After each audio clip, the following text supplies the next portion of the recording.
Jadi ada banyak sahabat yang namanya Abdullah. Ada Abdullah bin Amr, Abdullah bin Umar, Abdullah bin Abbas, Abdullah bin Mas'ud, Abdullah bin Jabir, dan yang lain. Bapaknya Jabir. Ini para sahabat yang namanya Abdullah dikumpulkan oleh para ulama nama-nama sahabat dan disebut dengan Abdullah. Yang paling terkenal 4 orang sahabat: Abdullah bin Mas'ud, Ibnu Abbas, Ibnu Umar, dan Ibnu Amr. Abdullah bin Amr radhiyallahu anhu. Abdullah bin Amr mengatakan, qala Rasulullah sallallahu alaihi wasallam. Rasulullah sallallahu alaihi wasallam bersabda, "Innal muqsitina 'inda Allahi 'ala manabira min nur." Sesungguhnya orang-orang yang berlaku adil di sisi Allah, mereka itu 'ala manabira min nur.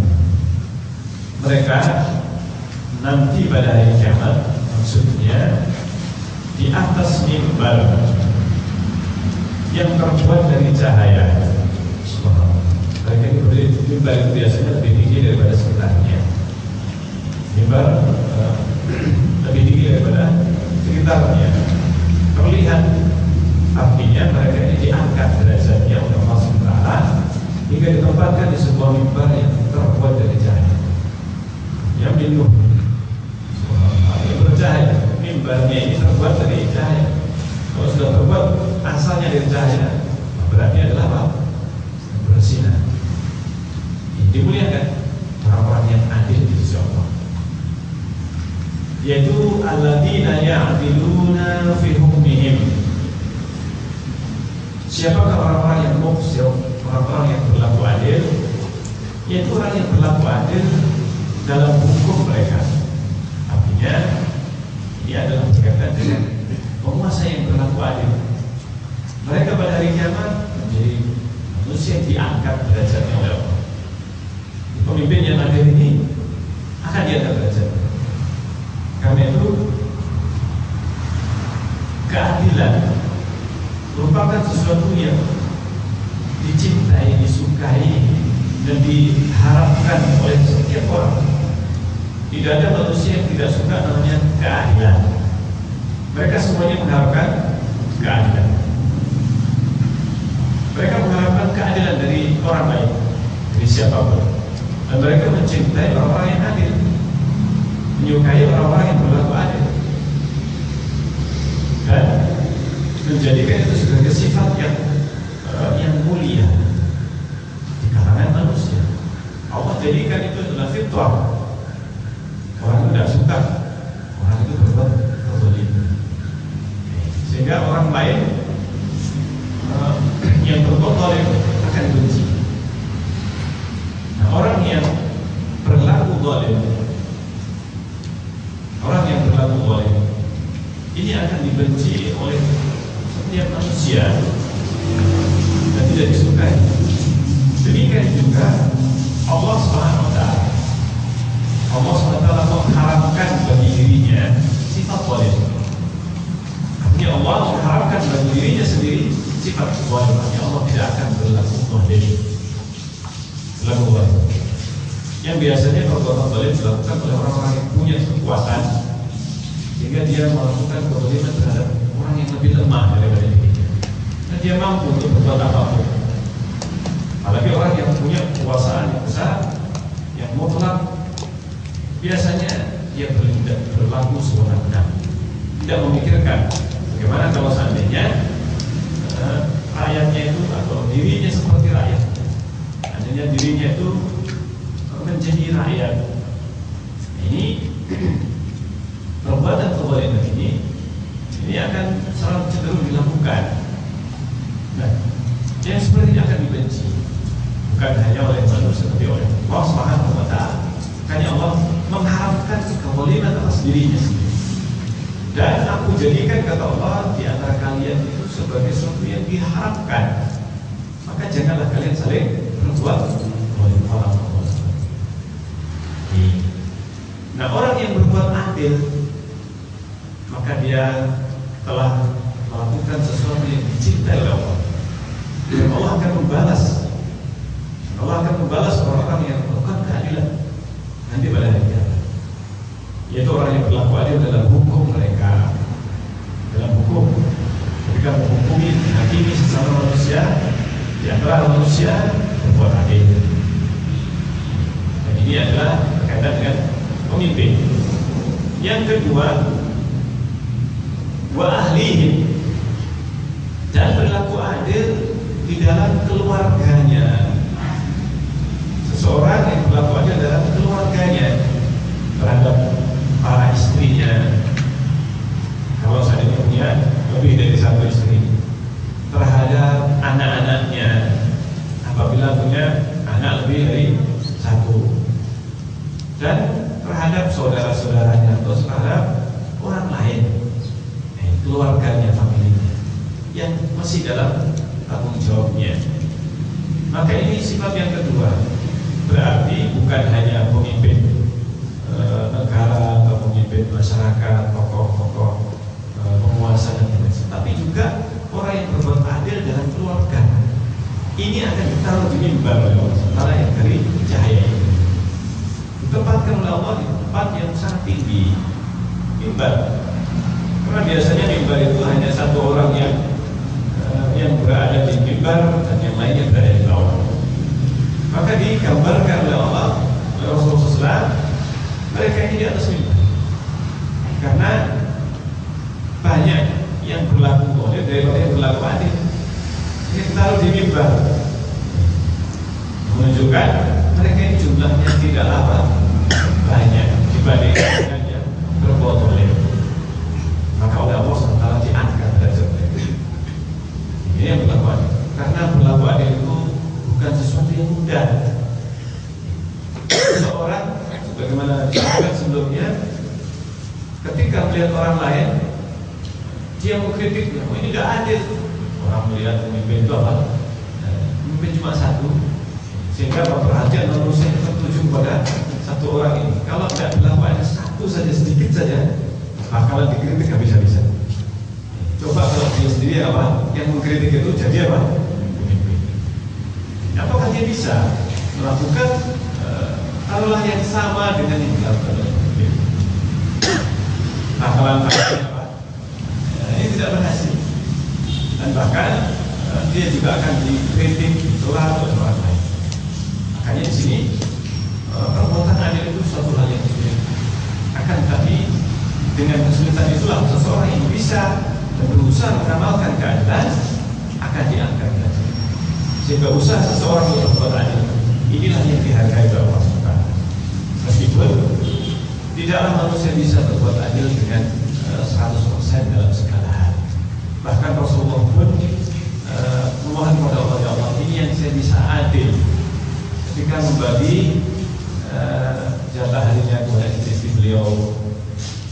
Dan Rasulullah dan aku memohon ampun kepada-Mu, ya Allah, dalam apa yang saya tidak mampu untuk berbuat adil. Maksudnya Rasulullah tidak bisa menyamakan perasaannya kepada seluruh istrinya.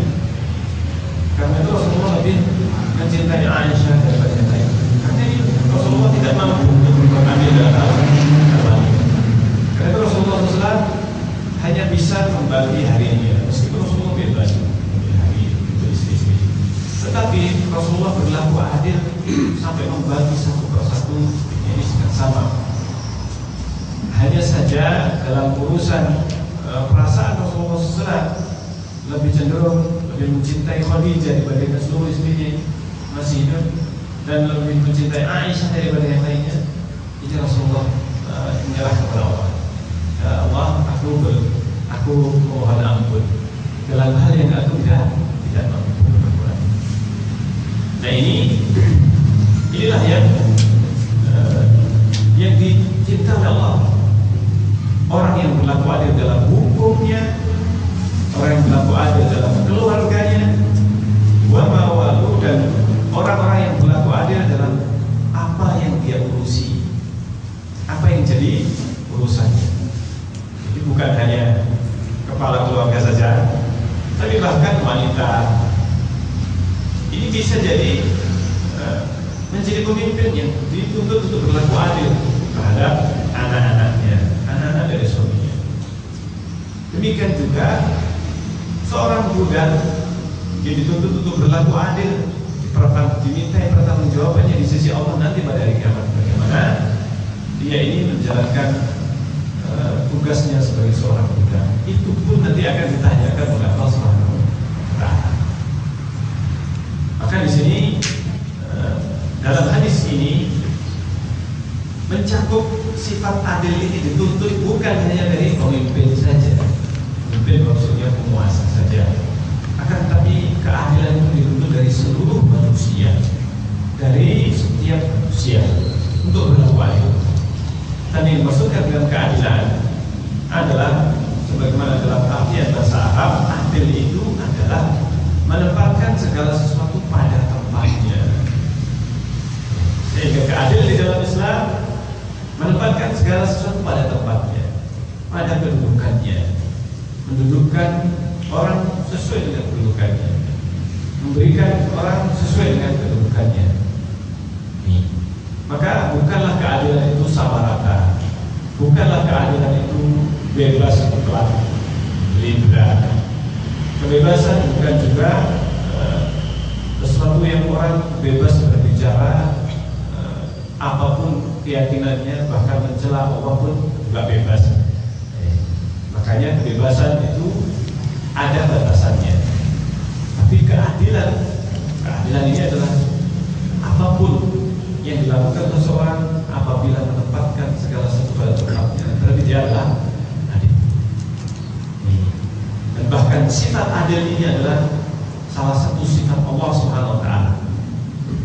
Sifat Allah yang Allah mencintai sifat adil ini untuk para hambanya. Sehingga sifat adil adalah kebaikan mutlak. Tidak ada sifat adil yang tidak baik.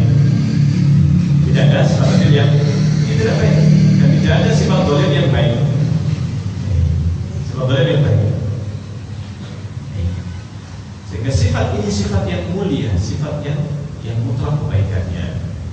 Karena itu tidak boleh kita mengatakan Allah ini menzalimi orang yang berbuat zalim. Tidak boleh. Kalau Allah membalas orang yang berbuat zalim, ya balasan Allah itu bukan zalim, tapi balasan dengan adil. Balasan Allah terhadap orang yang zalim adalah sebuah keadilan, bukan dengan berzalim. Makanya tidak boleh kita kemudian menzalimi orang yang menzalimi kita. Meskipun orang berbuat zalim kepada kita tidak boleh membalas dengan apa? Kezaliman.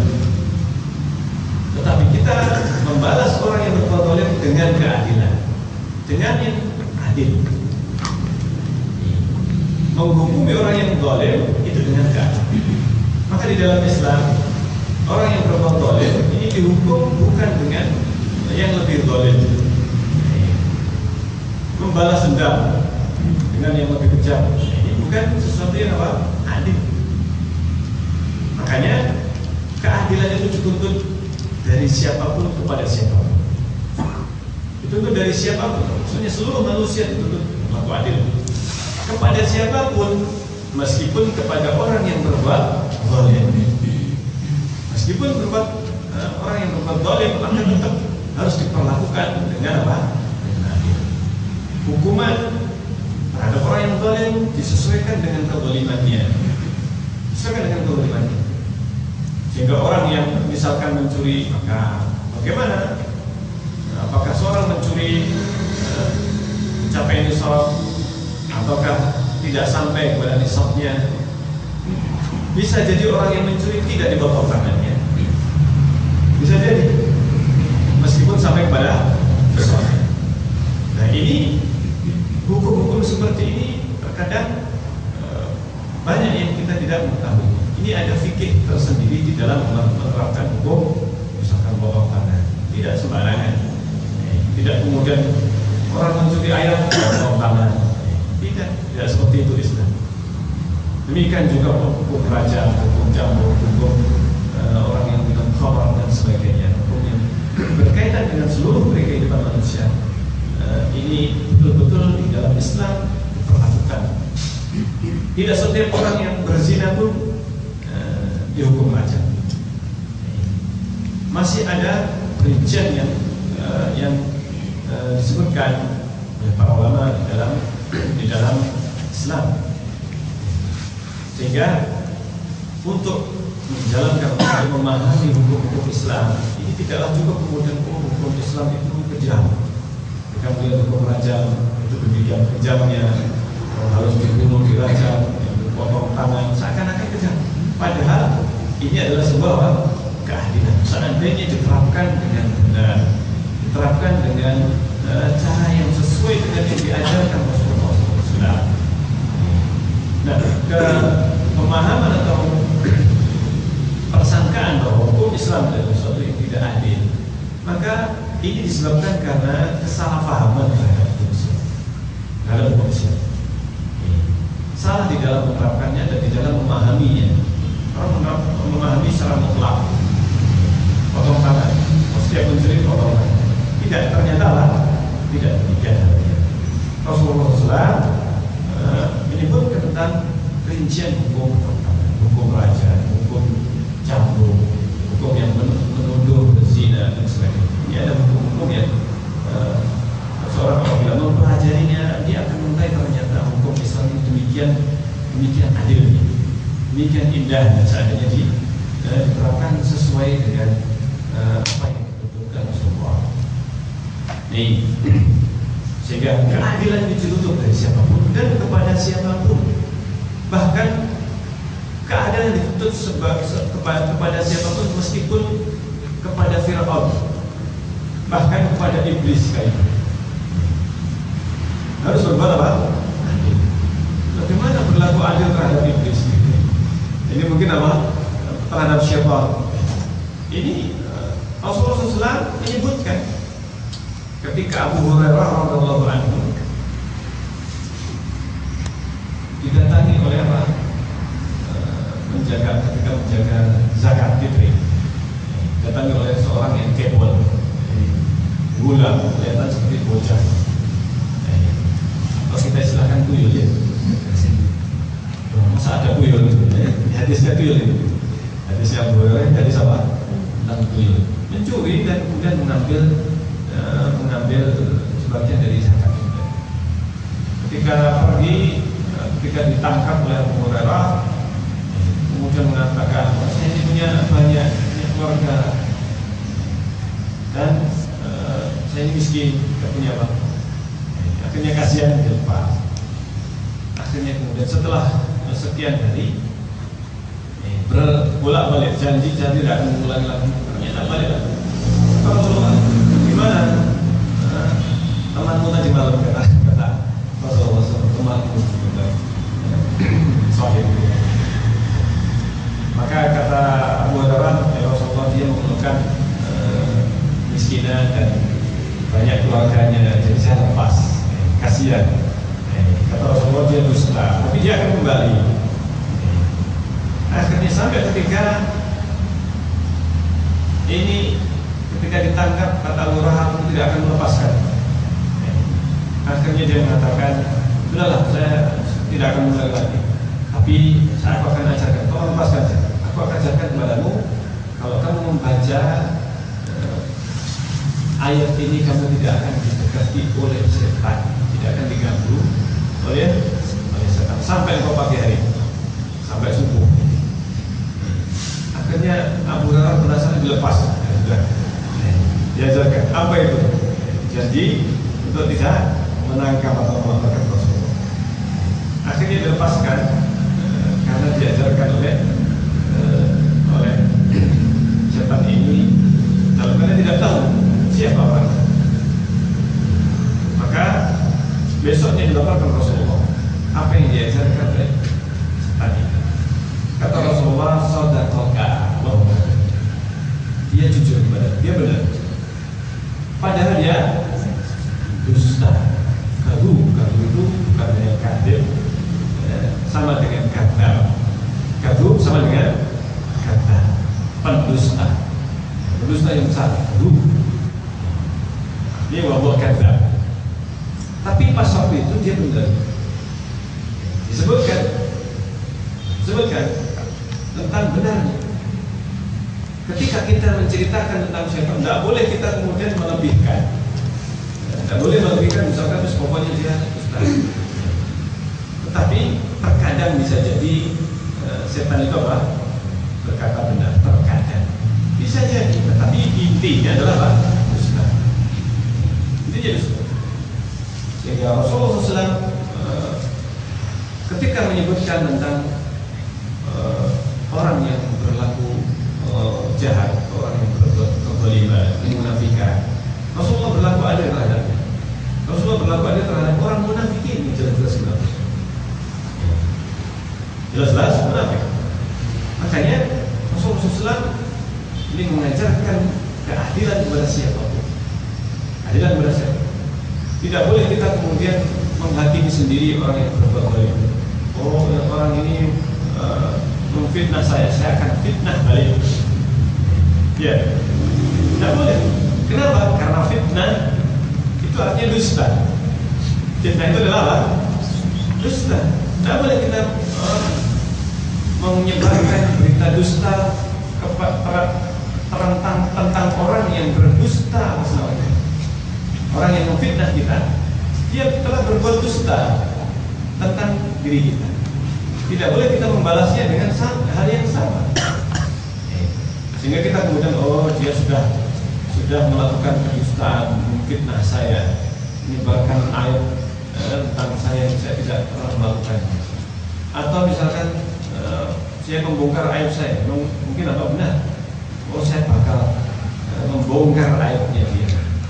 Meskipun itu benar, aibnya orang tersebut, tetapi itu bukanlah balasan dengan adil. Karena kita tidak boleh membongkar aib seseorang, menyebarkan ini ghibah namanya, membongkar aib seseorang. Apalagi membuat fitnah.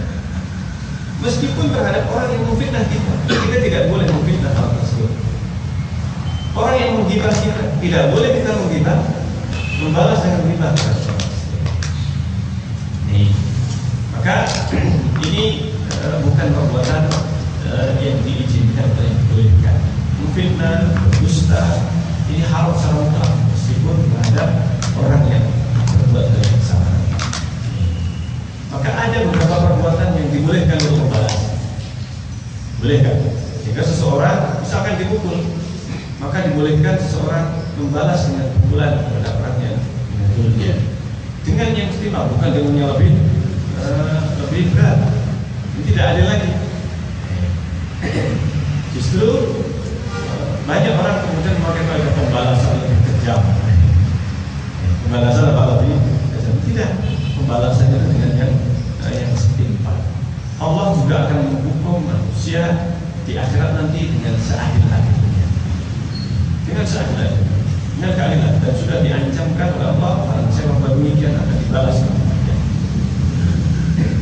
Sehingga Allah SWT membalas manusia dengan keadilan. Nanti pada hari kiamat tidak ada kezaliman.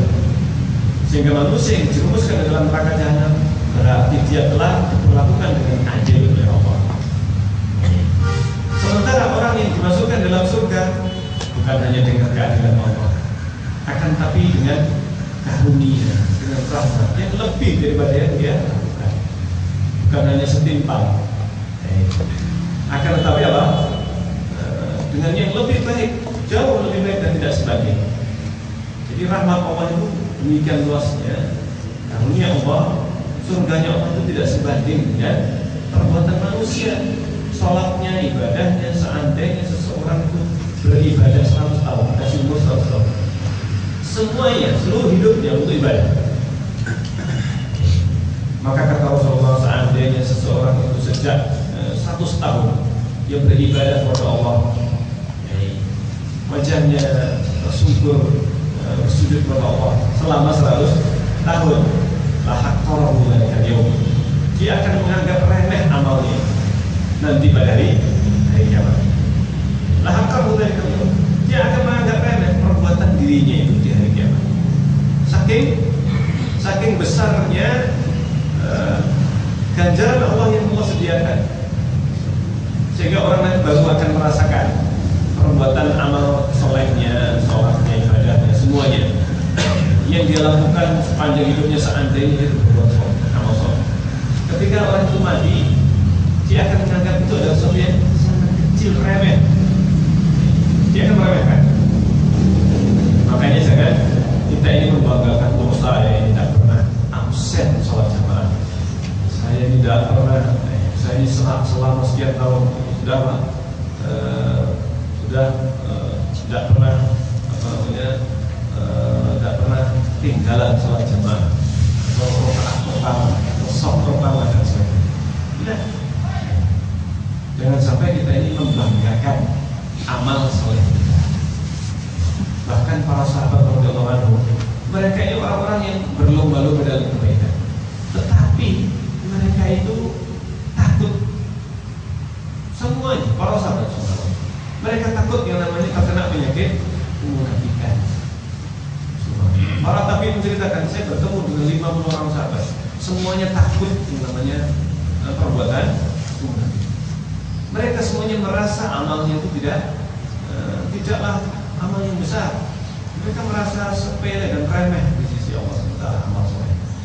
Jadi ini seharusnya yang kita lakukan.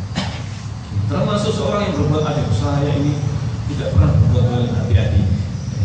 Saya lihat senantiasa berlaku adil. Umar saja yang senantiasa berusaha berbuat adil, takut sampai ketika meninggalnya atau sebelum meninggal, karena ditikam oleh Abu Lu'lu'ah. Ditikam oleh Abu Lu'lu'ah. Sepanjang hidup Umar ini senantiasa berusaha berlaku adil. Ini Umar. Ini saja khawatir kemunafikan menyerang dirinya, bertimpa kemunafikan. Sampai di akhir hayatnya, ketika ditikam oleh Abu Lu'lu'ah, dia tanya, siapa yang membunuh saya? Umar nggak tahu kalau yang membunuh adalah Abu Lu'lu'ah, karena sholat subuh gelap. Dari belakang ditikam Umar bin Khattab sampai roboh, tapi belum sampai meninggal. Dibawa ke rumahnya. Setelah sholat sahabat maju ke depan untuk meneruskan sholat subuh. Bayangkan dia apa? Dalam badan sholat ditikam. Abu Lu'lu'ah kemudian sebagian dalam satu riwayat membunuh dirinya. Bunuh diri. Sebagian menyebutkan terkena pedang sebagian sahabat yang di belakangnya. Kan tapi riwayat yang paling banyak menyebutkan dia bunuh diri.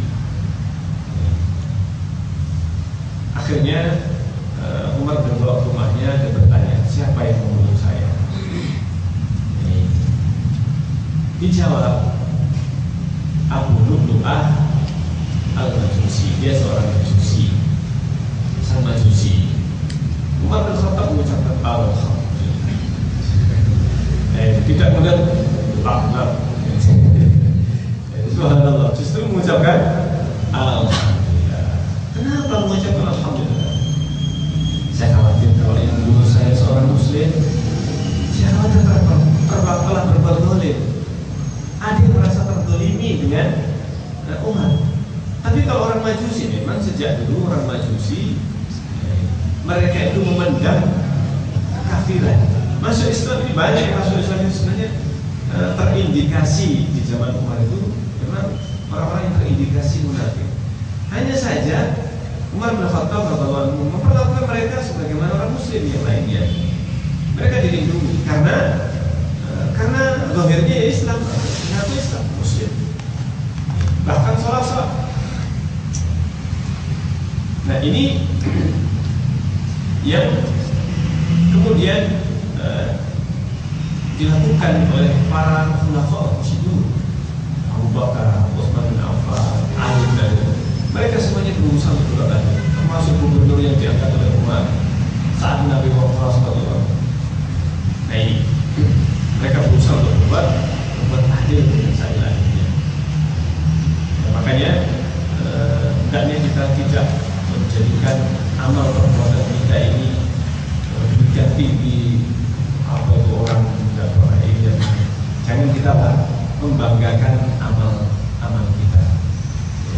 Meskipun kita sudah mungkin bersedekah dengan banyak orang lain, tidak ada yang sebanding dengan sedekah kita. Orang lain tidak ada yang memiliki amal perbuatan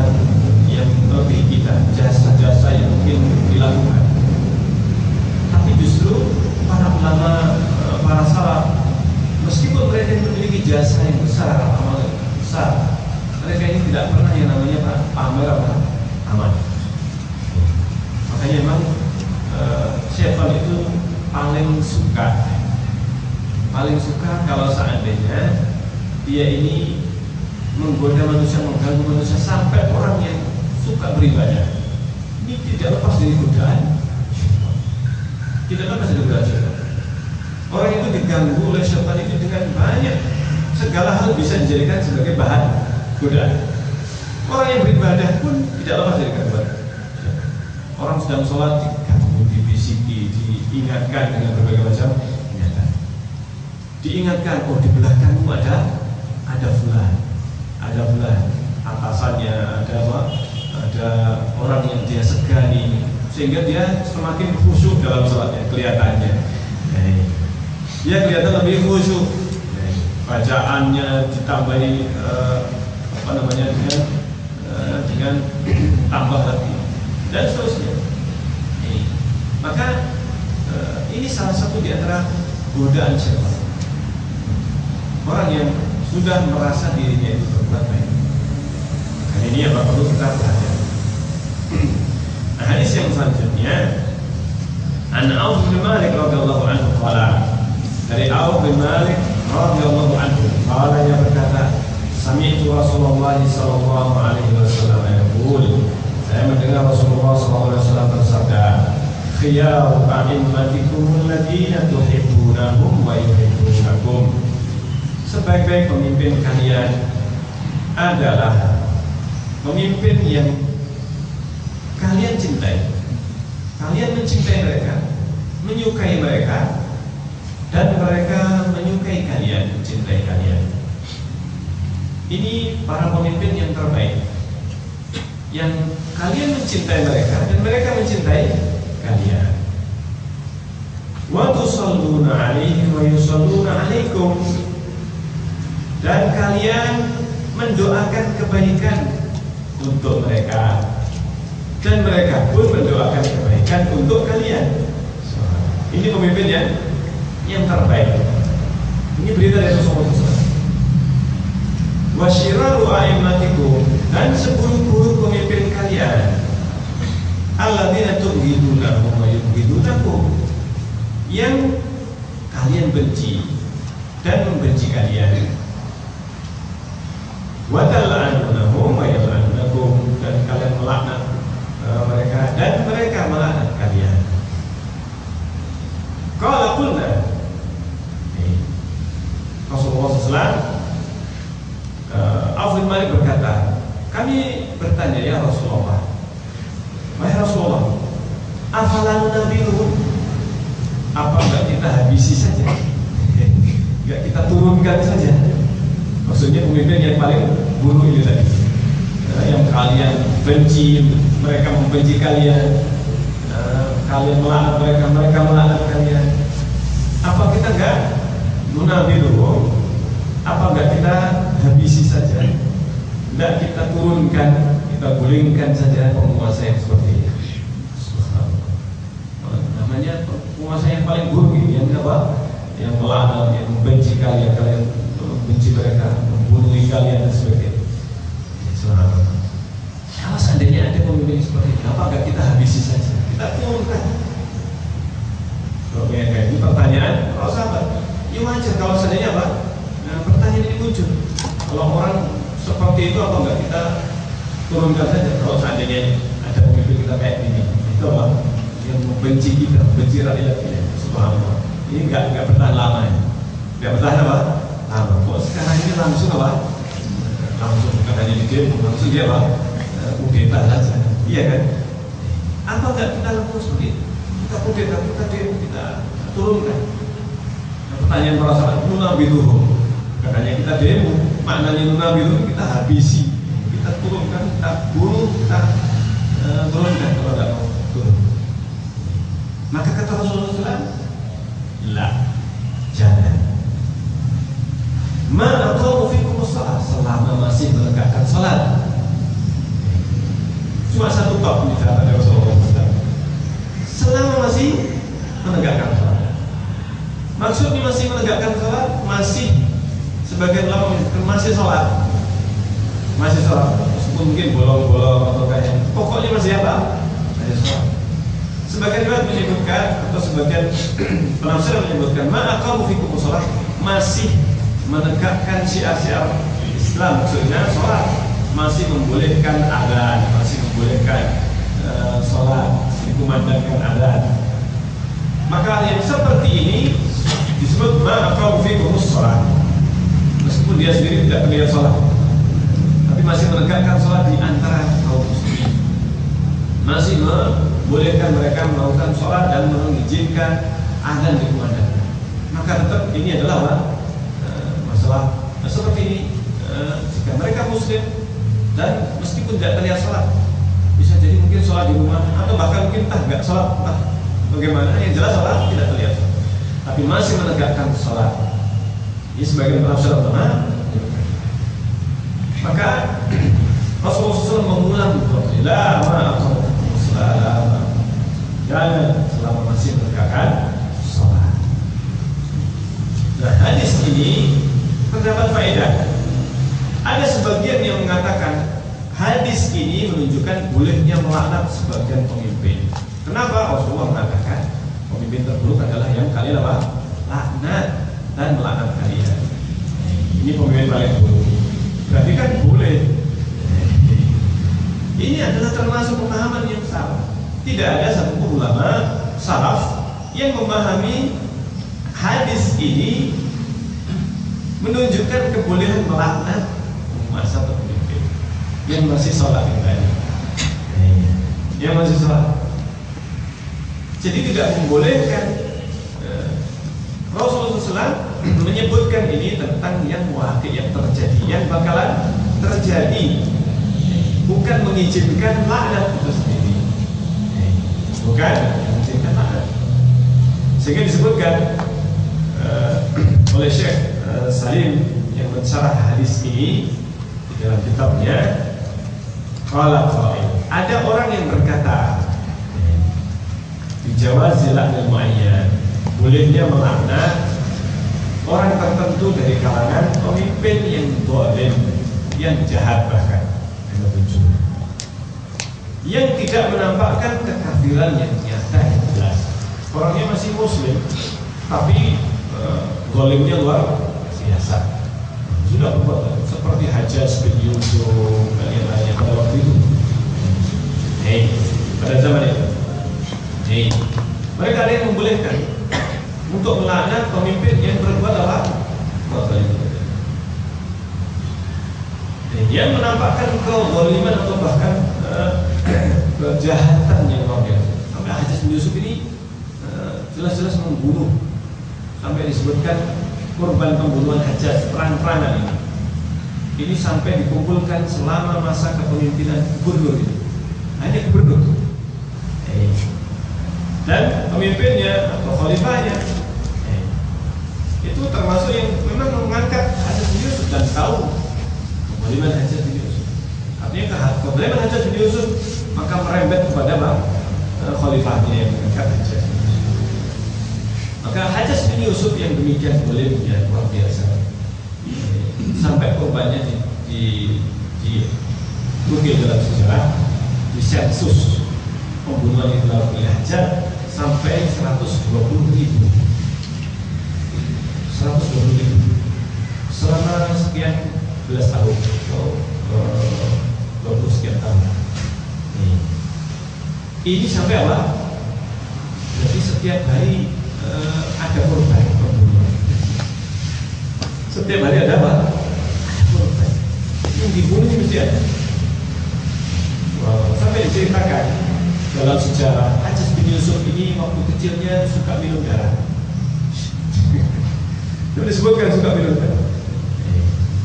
Sampai disebutkan Hajjaj bin Yusuf ini ketika masih bayi, ini disusui oleh orang tuanya tidak puas, kasih darah puasnya. Allah tentang cerita apa kebenarannya, tapi yang jelas suka minum darah sejak kecil gitu. Artinya termasuk sifat-sifat yang belum. Tetapi apa kebenaran cerita itu entah benar atau tidak, tapi yang jelas ini kezalimannya sampai seperti itu sejauh. Nah, ini pun kata Rasulullah, ketika para sahabat berada di zaman Hajjaj, mereka paham dengan hadis ini. Rasulullah SAW mewasiatkan seperti ini. Seburuk-buruk pemimpin yang kalian laknat dan yang melaknat kalian. Akan tetapi para sahabat tidak pernah kemudian melaknat Hajjaj bin Yusuf. Bahkan menasihati kaum muslimin jangan melakukan laknat itu, meskipun dia melakukan apa? Kejahatan luar biasa. Sehingga kata beliau, karena apa? Orang yang berpendapat demikian, fiha an-nazar, tidak benar. Karena apa? Hadis ini bukan dalam rangka memerintahkan. Dalam rangka apa? Memerintahkan, bukan perintah untuk melaknat pemimpin yang baru. Tetapi Rasulullah mengabarkan akan ada pemimpin yang seperti itu. Pemimpin yang waktu itu, di zaman itu banyak yang melaknat pemimpin tersebut. Tapi bukan untuk dilakukan, tapi untuk diingatkan oleh Rasulullah akan ada pemimpin yang demikian. Kabar berita. Ini termasuk berita kenabian yang terjadi sebagaimana sabda Rasulullah SAW. Bukan sebagai bentuk apa? Legitimasi perbuatan orang yang melaknat pemimpinnya. Atau pemimpin yang melaknat apa? Melaknat rakyatnya. Tidak demikian. Nah, disebutkan di sini bahwa beliau mengatakan wa fi dzalika bayanun li baqi'in sayaqaulinna. Ini penjelasan bahwa akan terjadi di kalangan manusia di mana akan ada pemimpin yang akhirnya rakyatnya yang awam ini melaknat pemimpin tersebut karena keburukannya. Karena keburukan pemimpin ini akhirnya rakyatnya melaknatnya atau memusuhi, membencinya. Akhirnya ketika rakyatnya membenci penguasa kemudian melaknatnya, akhirnya menimbulkan kebencian dari apa? Penguasa. Inilah yang terjadi. Yang terjadi pada masa kezaliman penguasa yang ada seperti Hajjaj bin Yusuf. Kenapa terjadi Hajjaj bin Yusuf sampai berbuat kezaliman? Ini karena Ahlul Irak, penguasa waktu itu Hajjaj bin Yusuf berkuasa di gubernurnya Irak. Irak ini sebelum Hajjaj bin Yusuf jadi penguasa Irak itu orang-orang yang menjadi pilihan, dipilih. Bahkan sahabat Rasulullah yang dijamin masuk surga. Sa'ad bin Abi Waqqas dijadikan pemimpin. Sa'ad bin Abi Waqqas termasuk yang dijamin masuk surga. Rasulullah menyebutkan Sa'ad fil jannah, Sa'ad itu di surga. 10 orang disebut Rasulullah. Tapi tidak pernah namanya penduduk Irak waktu itu satu pemimpin pun yang cocok dengan mereka, yang cocok dengan kantong mereka, atau dengan apa? Dengan mereka ini. Mereka sebelumnya adalah kaum Majusi. Ketika dikuasai, ditaklukkan pada masa Umar, mereka dikuasai oleh kaum Muslimin dengan terpaksa. Mayoritas mereka ini apa? Terpaksa sebenarnya. Masuk Islamnya banyak yang hanya karena apa? Takut kekuasaan Umar waktu itu. Hingga kemudian mereka ini ketika dikuasai oleh siapapun mesti dikritik. Saat Nabi Muhammad SAW. Hingga kemudian mereka membunuh Ali bin Abi Thalib, termasuk yang berkuasa dan menjadikan ibu kotanya Basra. Ini Kufah. Itu pun juga tidak lepas dari pembunuhan mereka sendiri. Jadi yang membunuh Ali juga adalah dari kalangan apa? Dari Basra. Kufah. Irak. Demikian juga Husain bin Ali. Yang membunuh adalah Ahlul Irak. Mereka ini sehingga oleh Allah dijadikan hukuman. Mereka ditimpakan penguasa yang zalim. Hajjaj bin Yusuf ketika pertama kali diangkat khutbah Jumat. Karena yang jadi khotib Jumat itu adalah apa? Gubernur. Masjid Jami'nya itu apa? Gubernurnya. Pertama kali namanya khotib itu biasanya kan alhamdulillah. Tetapi apa? Hajjaj bin Yusuf ini tidak memberikan nasihat atau hadis-hadis Rasulullah. Pertama kali yang dikatakan oleh Hajjaj bin Yusuf, saya melihat kepala sudah matang dan saya akan memetiknya. Coba bayangkan, ini khutbah Jumat sudah apa? Khutbahnya kayak begitu. Gimana coba bayangkan? Saya melihat kepala ini, sholat sunat ini, makmumnya semuanya, saya melihat kata Hajjaj, kepala matang, sudah matang. Ra'aituhu sanqataina. Saya melihat kepala yang sudah matang. Wa anna qattafuha, dan sungguhnya saya akan memetiknya. Ancaman sudah. Artinya jangan sampai macam-macam sama saya. Jangan sampai macam-macam sama saya. Dan saya adalah hukuman Allah atas kalian, kata Hajjaj. Aku ini adalah hukuman Allah atas kalian yang suka memberontak, suka demo, suka. Makanya kalau ada kaum yang suka demo, kalau dikasih penguasa yang apa? Yang zalim. Itu bukan karena apa? Karena kesalahan penguasanya, tapi kesalahannya apa? Yang demo, yang zalim gitu. Jadi sebelum penguasa itu zalim, rakyatnya yang berbuat apa? Hukuman Allah SWT. Akhirnya oleh Allah SWT ditempatkan. Nah sebaliknya, ketika kaum muslimin itu mereka apa? Mereka berbuat adil terhadap penguasanya. Maksudnya menjalankan hukum Allah, menjalankan syariat Allah terhadap penguasa, maka digantikan dengan yang lebih apa? Lebih baik. Akhirnya setelah mereka sadar, para tabi'in, para sahabat menasihati, jangan sampai kalian melaknat Hajjaj, para Hasan al-Basri. Mereka mendengar perkataan ulama Basrah. Hasan al-Basri ulama, maka apa? Tidak dihadapi Hajjaj itu dengan pendapat, tapi dihadapi dengan istighfar. Allah yang akan mengangkat kezaliman Hajjaj itu dari kalian, dijalankan oleh kaum muslimin. Allah ganti, bukan gubernurnya yang diganti dengan yang lain, tetapi khalifahnya langsung diganti oleh Allah, diwafatkan oleh Allah SWT. Abdul Malik bin Marwan, Hisham bin Abdul Malik, lalu kemudian diangkat menantunya, karena tidak punya anak laki-laki, anaknya perempuan, istrinya Amirul Mukminin atau Umar bin Abdul Aziz, ini putri raja. Jadi kemudian ketika putrinya ini dinikahi oleh Umar bin Abdul Aziz, lalu kemudian meninggal, wasiat bahwasanya yang gantikan adalah Umar bin Abdul Aziz. Ketika Umar bin Abdul Aziz diangkat, langsung diganti. Para pemimpin yang apa? Yang zalim, orang-orang dekatnya ini diganti. Sampai pengawalnya ini yang atau panglima perangnya Hisham bin Abdul Malik ini diganti oleh Umar bin Abdul Aziz dengan pengawal atau pegawai biasa ini. Sebenarnya dia kerja di kerajaan, di istana, tetapi Umar bin Abdul Aziz melihat orang ini suka sholat malam, rajin sholat. Akhirnya diganti. Subhanallah. Hanya melihat karena apa? Ini suka sholat. Ganti panglimanya langsung Setelah itu hilang berita tentang panglima, sampai meninggalnya pun nggak ada yang tahu. Padahal sebelumnya ini adalah orang yang paling terkenal, orang kedua setelah khalifah. Masya Allah.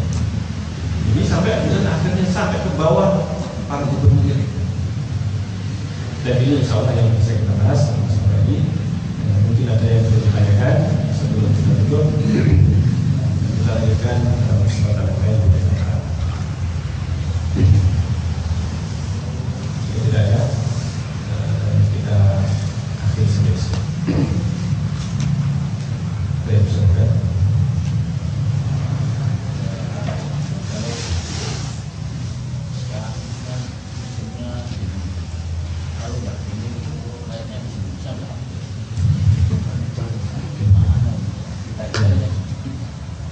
Iya, jadi sunnah demonstrasi. Kenapa disebut sunnah? Jadi karena memang sunnah itu adalah maknanya kebiasaan, sesuatu yang dibiasakan. Nah, sunnah sayyi'ah maksudnya. Man sanna fil Islam sunnatan hasanah. Barang siapa yang memulai kebiasaan di dalam Islam itu dengan kebiasaan yang baik, maka dia dapat ganjarannya sekaligus ganjaran orang yang mengikutinya sampai hari kiamat.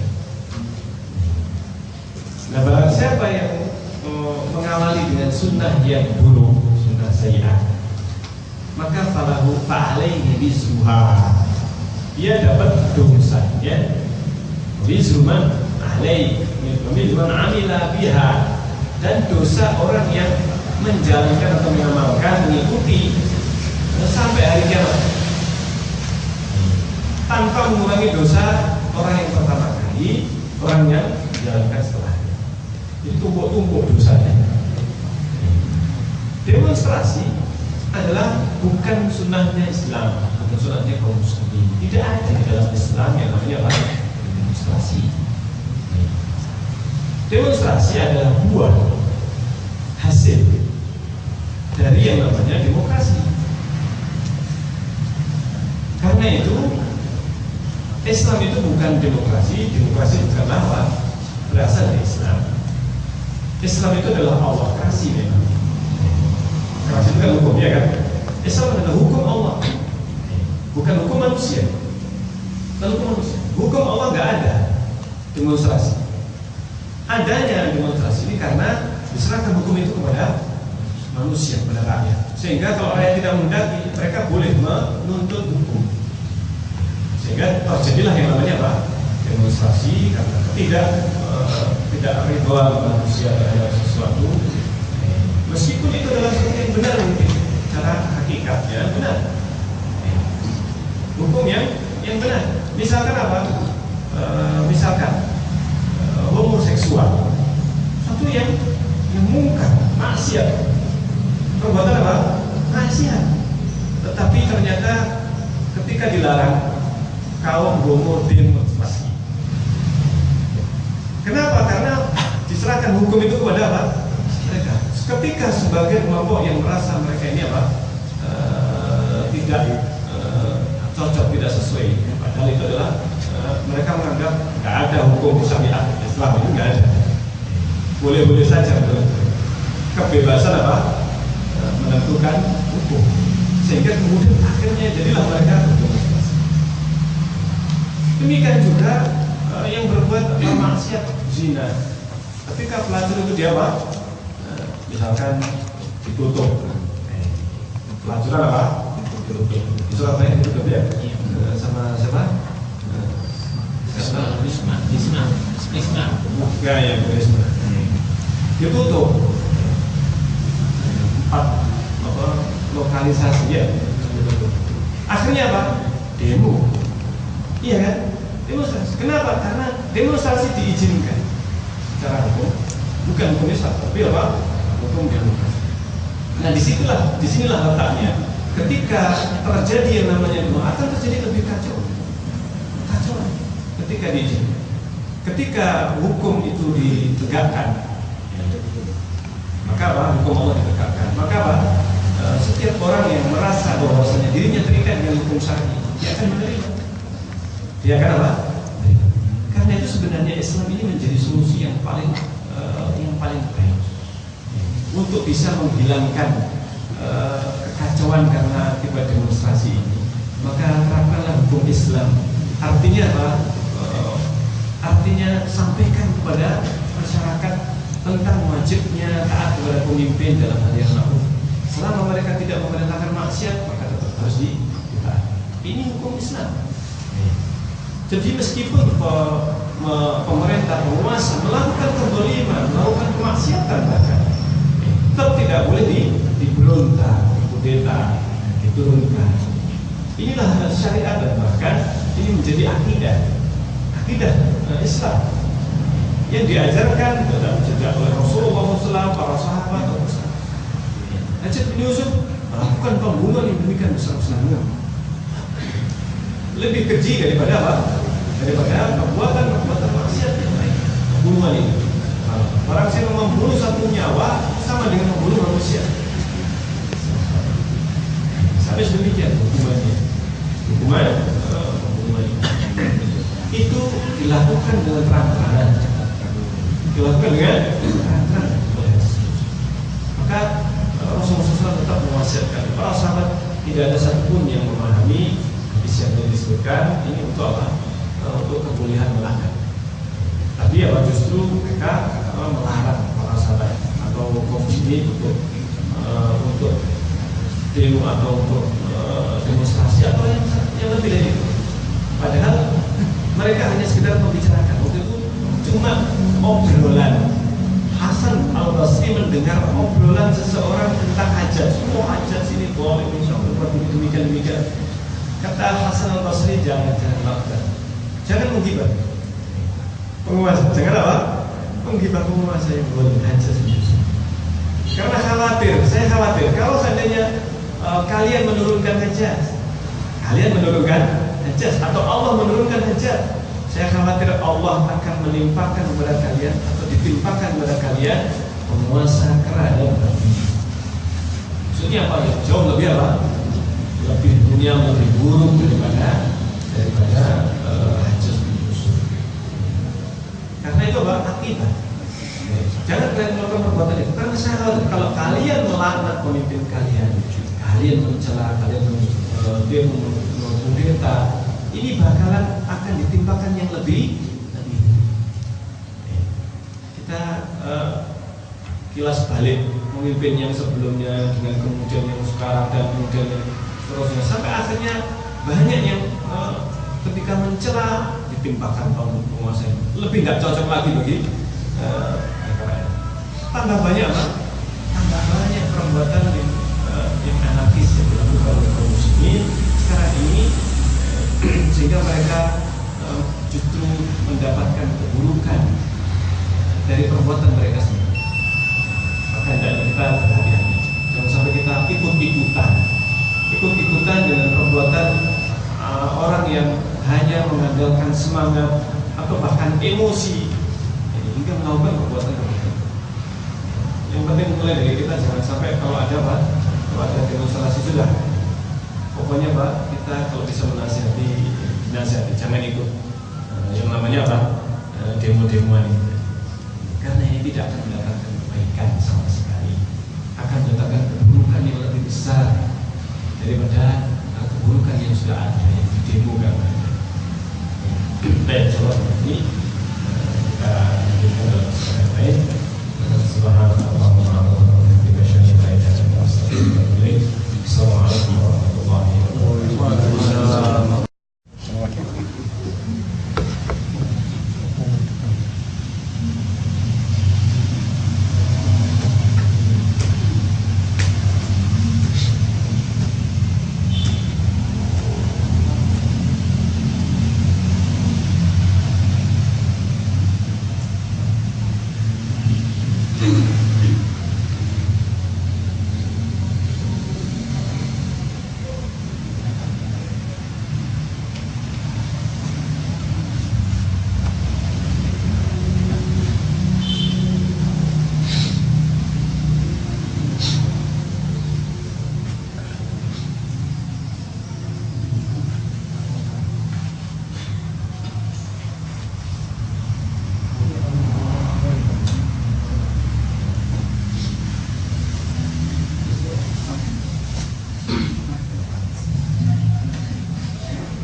الله أكبر أشهد أن لا إله إلا الله أشهد أن محمدا رسول الله حي على الصلاة حي على الفلاح قد قامت الصلاة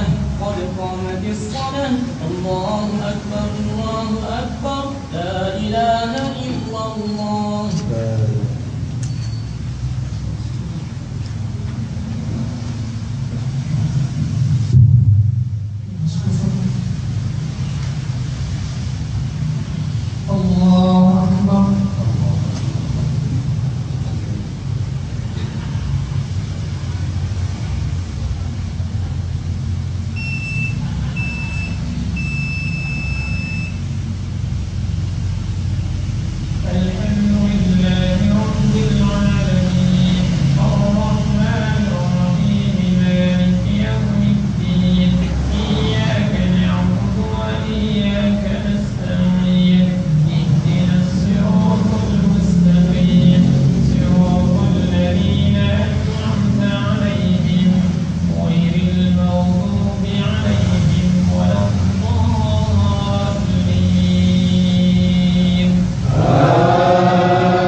الله لمن حمده.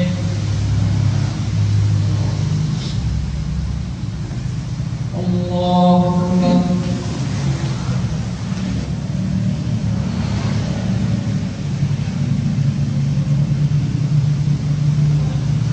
الله أكبر.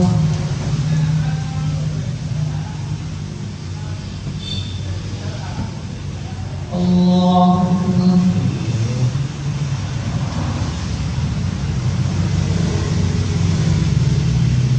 الله أكبر.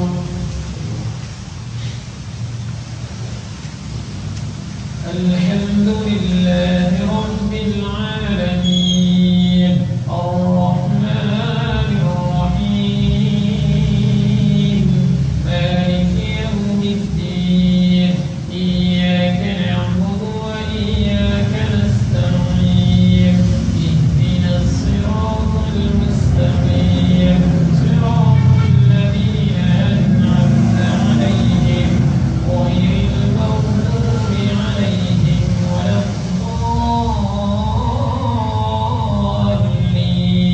الضالين.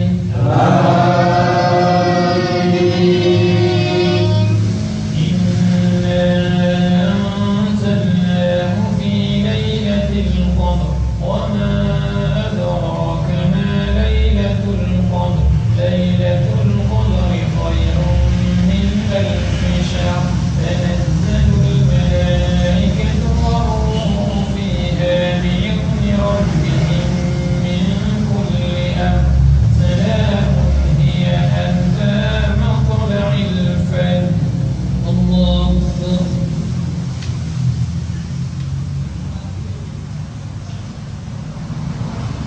سمع الله لمن حمده.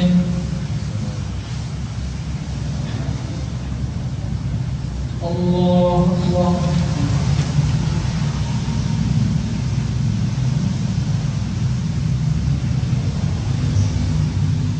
الله أكبر.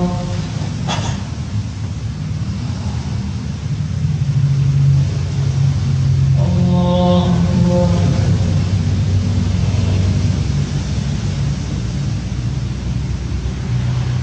الله أكبر.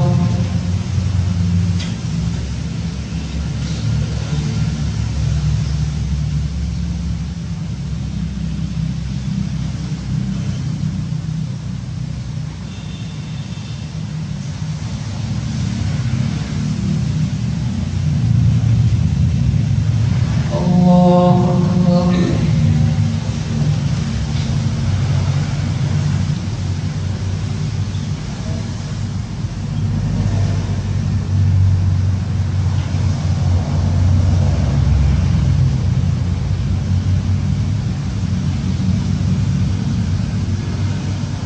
الله أكبر. سمع الله لمن حمده. الله أكبر.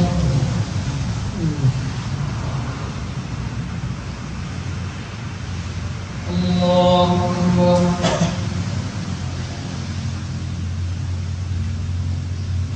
الله أكبر.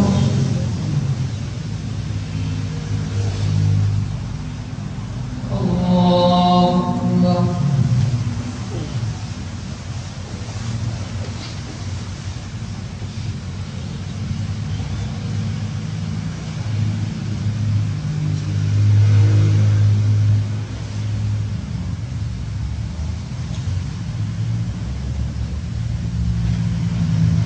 الله أكبر.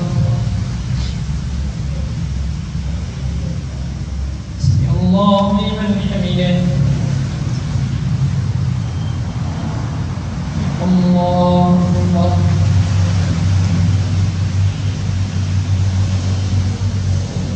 الله أكبر.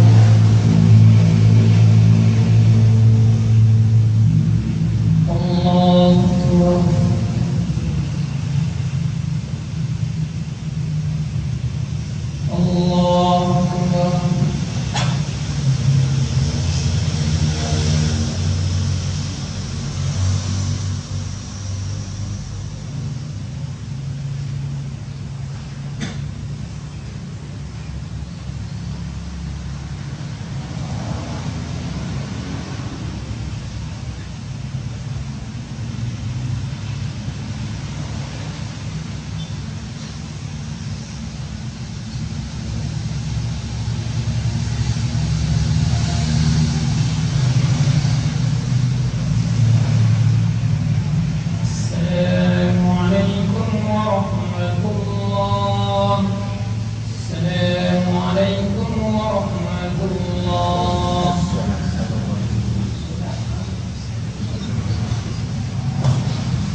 Masih